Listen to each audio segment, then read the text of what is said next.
Good morning and welcome to service. What's that? Good morning. Oh, I don't generally wait for a response. Sorry, folks. The yellow insert is there for notes, and I started to use some blanks, and I tried not to make it too hard, that you could probably even fill it in without the message. But then for small groups, which I believe start tonight, there's some questions and thoughts on the back that you may want to look at. And if you're not in a small group, you probably should be. And Angela had a thing today that, or at one of our meetings that said, Jesus was part of a small group. And he was. 12 people, 13 with him. And so he started that practice. Today is the third of a series in the what we call the F words. And most of us, when we think of the F words, we don't think about forgiven, as we talked about the first Sunday. That's this way here. Last Sunday was forgiving, this way. And today is forgetting, which is partly here, but is pretty much here. And so that is where we're going. And next Sunday, we're concluding with the thought of forsaking. Forsaking probably some of the ways that got us into where we're at. And so that I'm not quite sure where that one was going to go. I wasn't quite sure where this one was going to go until this week. I have a couple of humorous things, which I don't have a lot in my messages, but I just want to say before I get into that for those who are visiting with us today, I don't spend 8 or 10 or 12 or 15 hours preparing a message without thinking it's going to not impact anybody, that you'll go to hear the same as you came in. Not the way I do it. And so at the end of every message, I give people an opportunity to respond. And how we do that is we get a quiet time. Olga will play on the piano, and we ask you to get into a spot with you and God alone. Doesn't matter about anybody else. And then just put your hand up and put it down again, and we'll remember you in prayer. And I may do occasionally give people an opportunity, if they want to come down front and be part of a prayer time with some of us, you could do that as well. So there's a story that's pretty normal for a lot of people, but it happened with two little brothers, Harry and James. They just finished supper and were playing before bedtime, and somehow Harry hit James with a stick, and tears and bitter words followed. Charges and accusations were still being exchanged as mother prepared them for bed. The mother finally instructed, "Now, James, before you go to bed, you're going to have to forgive your brother." James was thoughtful for a few minutes and replied, "Well, okay, I'll forgive him tonight, but if I don't die in the night, he better look out tomorrow." That's kind of the way we like to do it. Heard a story about a man who had rabies long before a cure was invented. He was taken to the hospital, and the doctor examined him, ran some tests, and broke him the bad news. He said, "I'm sorry you've contracted rabies, and there's no hope for you. We can keep you comfortable during your last days, but that's all. I suggest you write out your will and set your affairs in order." The man asked the doctor if he could have a writing pad, and he started writing. When the doctor returned several hours later, he caught the man still writing, and he said, "I'm glad you took my advice. It's good to see that you're working on your will." The patient looked up at him and said, "Will, this isn't my will. This is a list of all the people I'm going to bite before I die." That's kind of the way we live life out there. I got to be honest with you that today's sermon and last week's sermon are kind of closely tied together, though I've tried to separate them some. But today I may say some things that sound a bit contradictory. So you may leave here today with still some working through to do. I'm not sure that I got all the answers for this concept of forgetting. It's bigger than just forgetting where you put your car keys or forgetting where you parked your car. One of the big deals for me when I work with hurting people is that I often tell them that I'm going to pray that their hurt will begin to dissipate and heal. Let me tell you right off the get-go that there is very little chance that you will forget all those hurts you've received in life if you don't let God help you. There is one disadvantage to forgetting things. If we forget it, then we may be open to letting it happen again. So I often take the approach that we ask God to help the woundedness begin to dissipate and to let healing begin. That I have seen happen, and people may eventually be healed, but the memory may still be intact, although not with the same intensity or with the idea of revenge. One of the guidelines that I gave to you last week that came from a friend of mine, he said, "You know that you have forgiven someone when they can pass through your mind harmlessly." If I'm not mistaken, I think I may even put that on the bulletin, on the study sheet. Pastor Curtis loaned me a book entitled 10 Dumb Things Smart Christians Believe by Larry Osborne. Actually, I ordered the book because I like to underline, and I don't do that in other people's books. And one chapter in the book is entitled, "Forgiving Means Forgetting." He goes on to say, "Sorry, folks, there is something that many Christians believe, but that is a myth.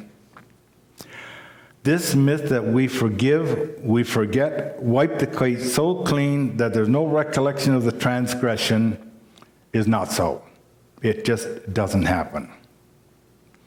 In the story I used last week about my cousin that had been molested by her father earlier before her father's charges, she related another discussion in which she was talking about sexual abuse with some of her friends, and her aunt was there, her dad's sister.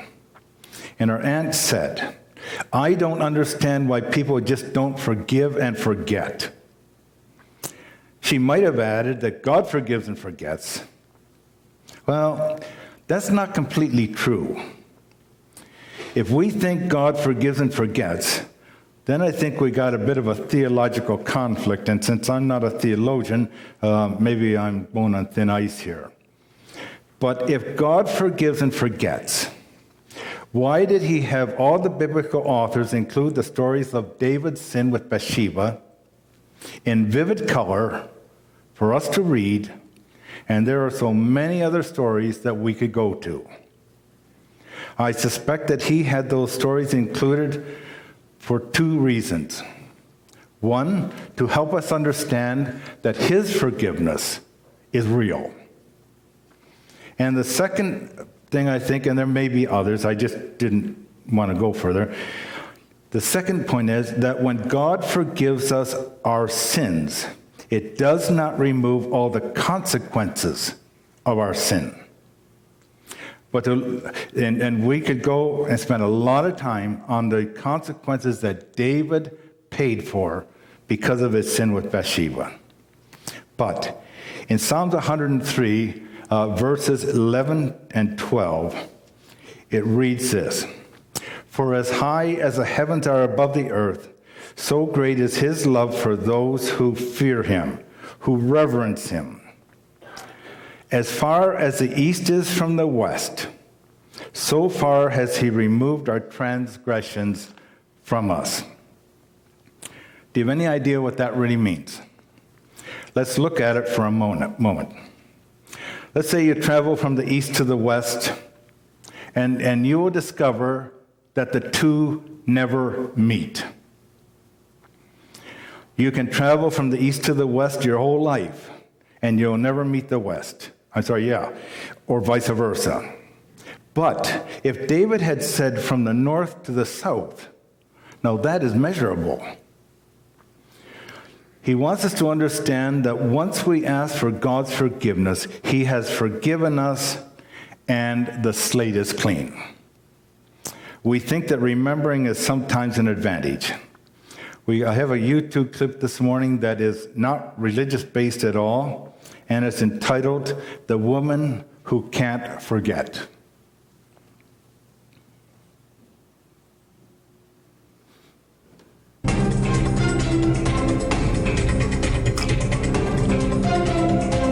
Hello, I'm Elizabeth Vargas, and this is 2020 in Touch. What were you doing on May 2nd, 1994? How about July 9th, 1982? Don't remember? Well, Diane Sawyer met a woman who remembers every little detail of her life, day by specific day. Sound amazing? Well, it turns out to be a strange and mixed blessing. Princess Grace dies? September 14th, 1982. That was the first day I started 12th grade. Oh, wait, September 10th, 1982. What happened on that day? Princess Grace died yesterday, it says. So September 10th. Well, that night might not be right. That's happened before. Yeah? When did it happen? It happened a few days later, on the 14th. And you've corrected these books before? Book is wrong. What? The book is wrong. Because I know what I was doing that day. I literally started 12th grade that day and came home from school and found out, and I was really upset.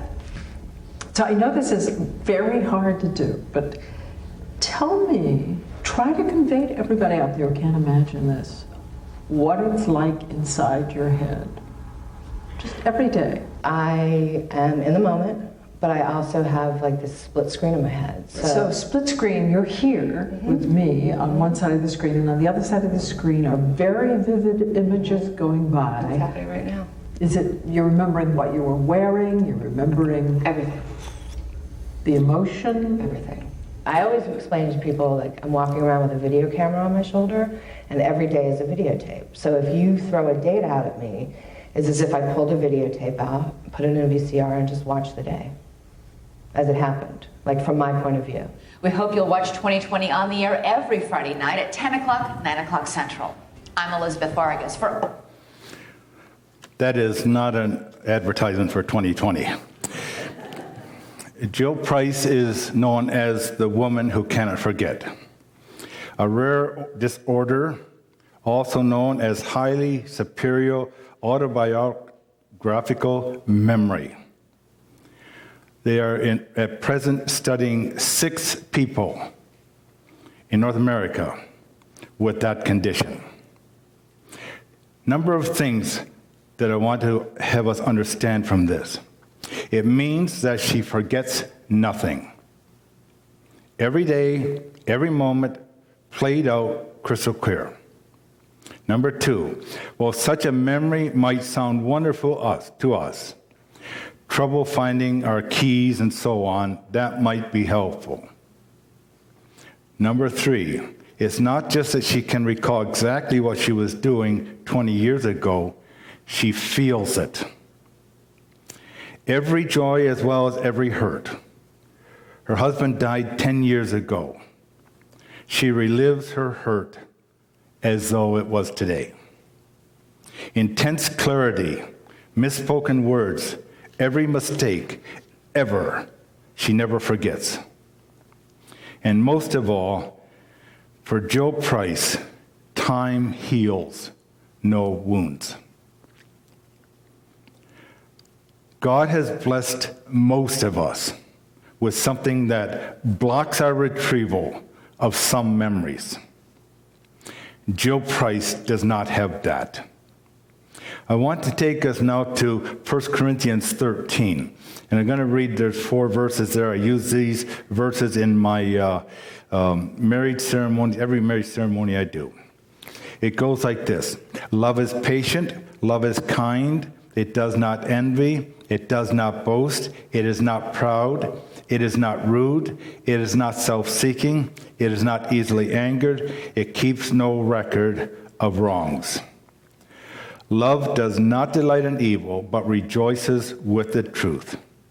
It always protects, always trusts, always hopes, and always perseveres.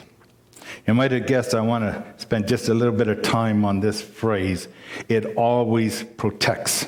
Or I could have used the one, it keeps no record of wrongs. And there's probably others I could have used.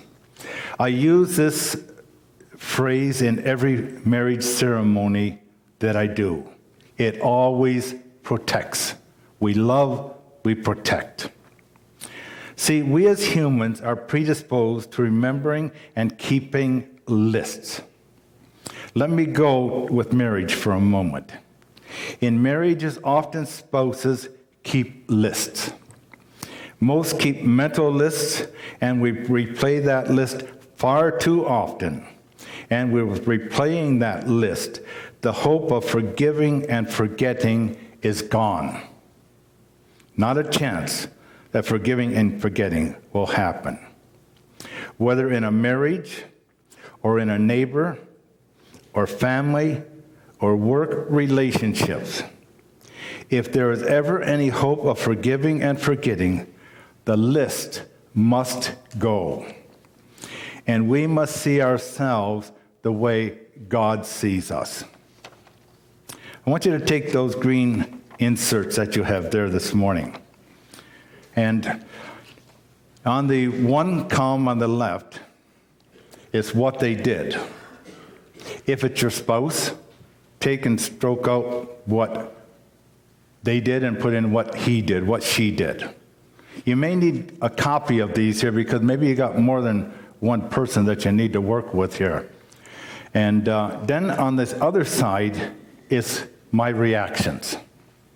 I want you to look on the back. For those of you who may have trouble filling in my reactions, I put some there because I'm going to read you a story. And this story came, you can just hang on to that green page because I'm going to come back to that in a moment. This article is from Marriage Partnership in Christianity Today, in which a wife describes what she learned when she did an inventory of her spouse's shortcomings. The day had come. I'd lasted as long as I could in my marriage. With a tear-stained face, I walked into my mom's kitchen. She held the baby while I sobbed my Declaration of Independence. "Before you leave, Bill," she said, "I have one task for you to complete."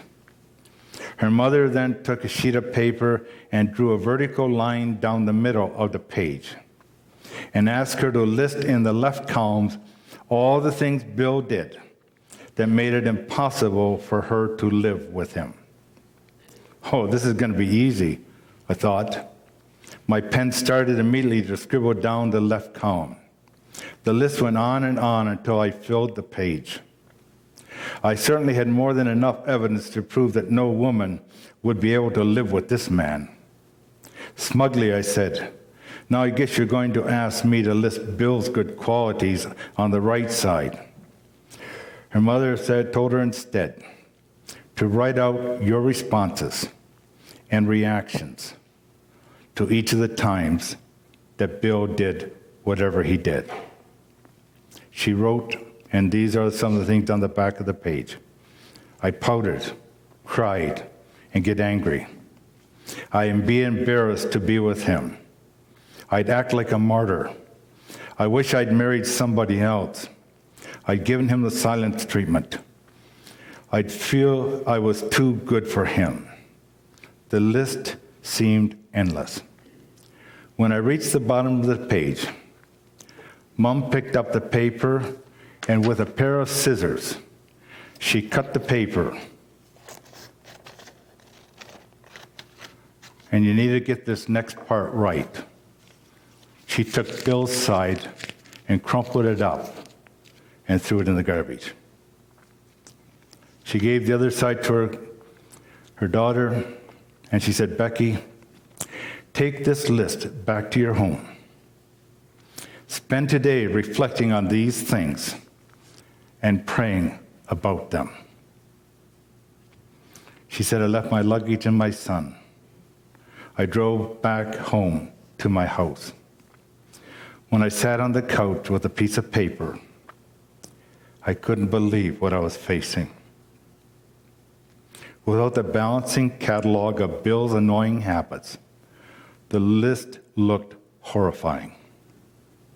I saw a record of petty behaviors, shameful practices, and destructive responses. I spent the next several hours asking God for forgiveness. I could barely remember the transgressions I'd written for Bill. By the time Bill returned from work, I was unpacked and waiting. I'd love to say that Bill changed. He didn't. He still did all those things that embarrassed and annoyed me and made me want to explode. The difference came in me. From that day forward, I had to be responsible not for my actions in our marriage, but also for my reactions. Folks, some of you will never get to forgetting if you don't go through this exercise and take this with you and get on your knees before God. That's going to probably come up again. Forgiving and forgetting is a choice. It may require us to look at our actions and reactions in light of God's forgiveness for us and his willingness to forget all that we have done towards others. C.S. Lewis was right when he said, we all agree that forgiveness is a beautiful idea until we have to practice it. The same is true of forgetting. It's a beautiful idea for someone else. Corrie ten Boom, many of you will know that name, was in a concentration camp in Germany. She was a Jew. She received some helpful advice from a pastor when she was bitter over what some Christian friends had done to her. After 2 sleepless weeks, her pastor told her, up to the church tower is a bell. When it's rung by pulling a rope. When the rope is pulled, the bell sounds ding dong, ding dong, ding dong. But if the rope is not pulled, the sound slowly fades away. Forgiveness is like that.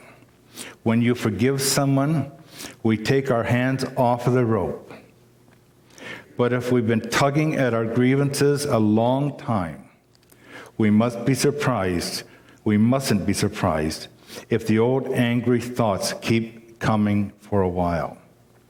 They're just the ding-dongs of the bell slowing down.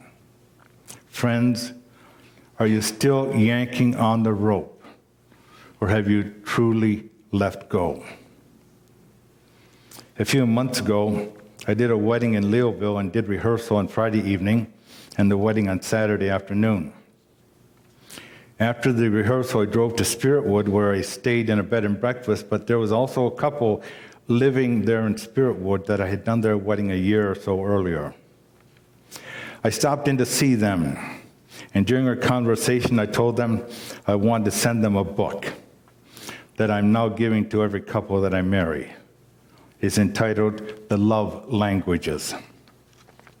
A few days later, after I got home, I took the book and a roll of brown paper and the scissors, and I went to the dining room table, rolled out the brown paper until I had enough. I took the scissors, and you know how you can do it. You just get the scissors right, and you just go across like this. And all of a sudden, it stopped. And so I forced it down. And upon doing that, I remembered that there was a tablecloth under the paper. It was one of those triangular ones that 2 hang over the edge and the other ones are out here. And I cut through, it was just the corner, cut about that much. And being a man, I decided that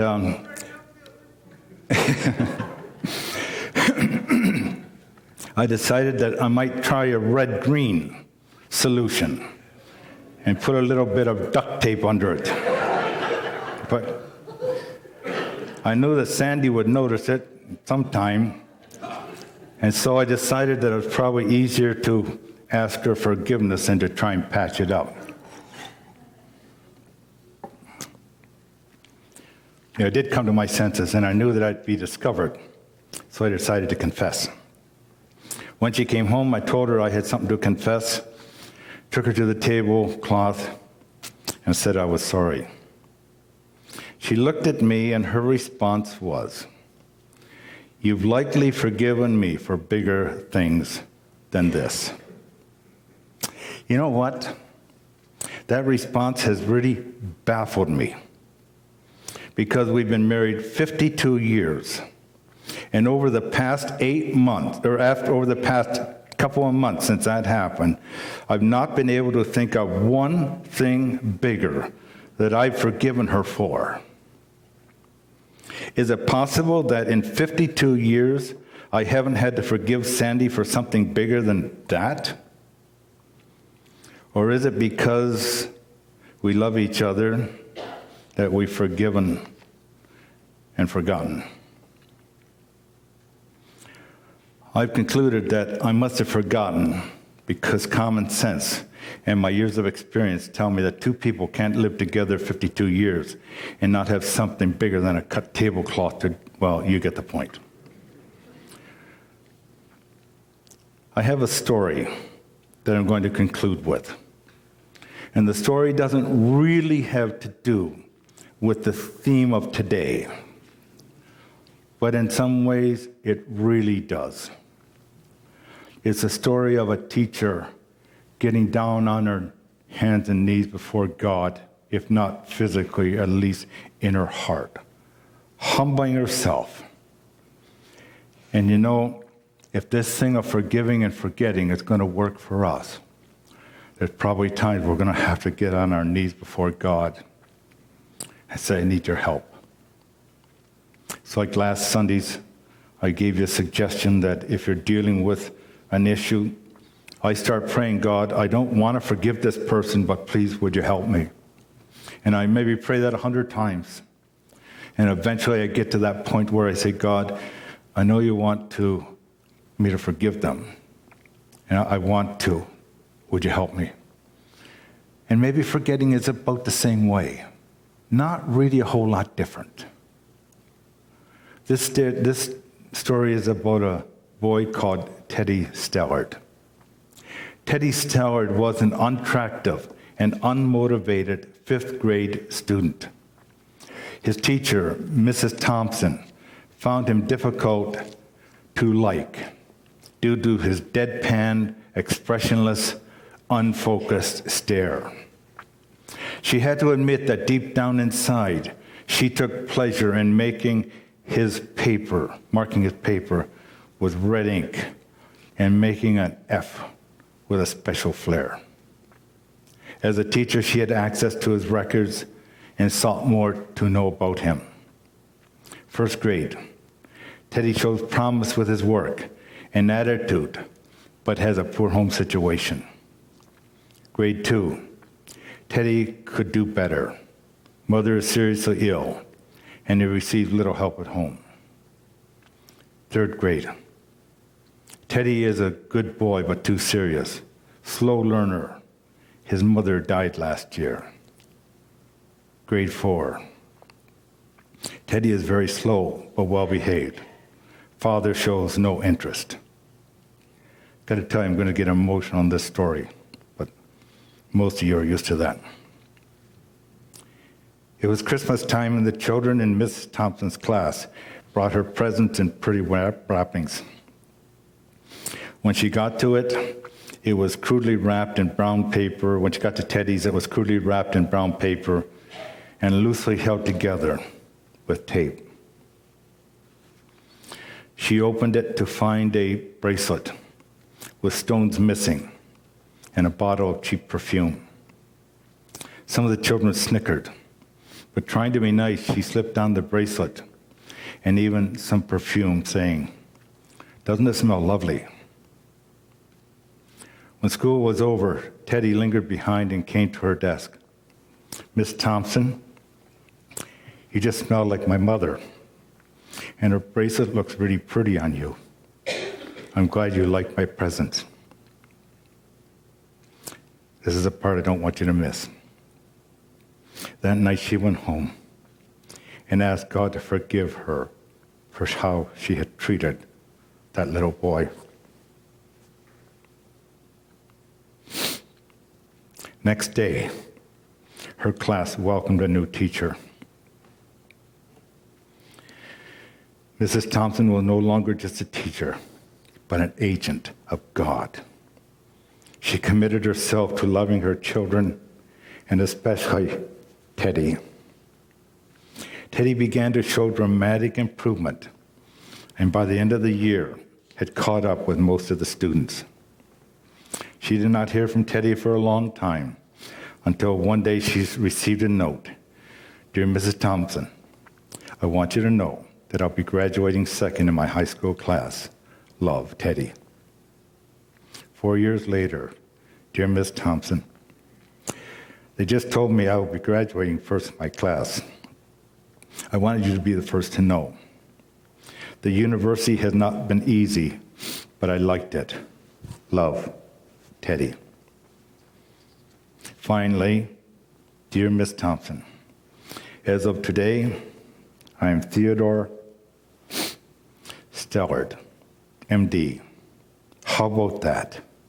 I wanted you to be first to know. I'm getting married next month. I want you to come and sit where my mother could have sat if she was alive. You are the only family I have. Dad died last year. Love, Teddy." She went to the wedding, and in Teddy's eyes, she had earned the right to sit in a special place because, as an agent of God, she had done something for Teddy that he could never forget. She had exercised the power of God's love. Folks, there are situations in each of our lives, whether we raise our hand today or not, that if we get on our knees and we ask God to help forgive us, to help change me, we will become a new person, we'll become a new coworker, we'll become a new spouse, we'll become a different person. But most of the time, we're too proud to get on our knees and ask God to help us change this side of the equation. If you need any more of these other than one to take home with you, there's probably some left back there. This will probably be the hardest thing you've done for a long time. But I can tell you that if you do this, and you get on your knees before God and ask Him to change me, a whole lot of other things will change. And forgiving and forgetting will become easier. I'm going to ask Olga to come and play softly. I'm going to ask us to stand together this morning. Let's find a place with just you and God.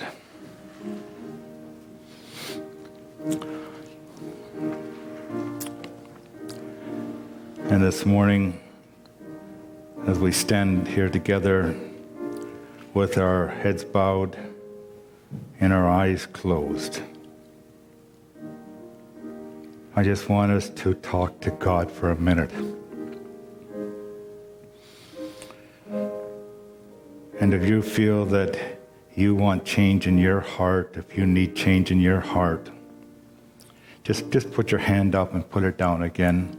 Yes, yes, yes, yes, yes, yes.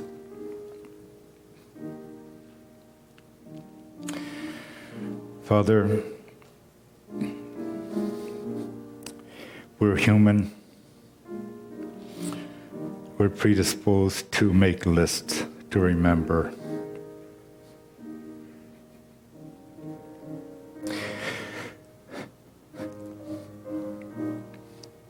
But your love has been so forgiving to us. And now you ask us to pass it on to others.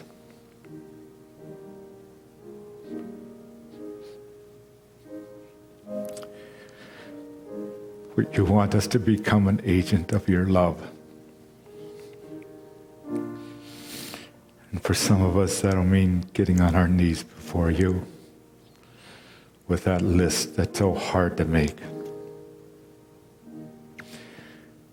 Father, you saw the hands here this morning.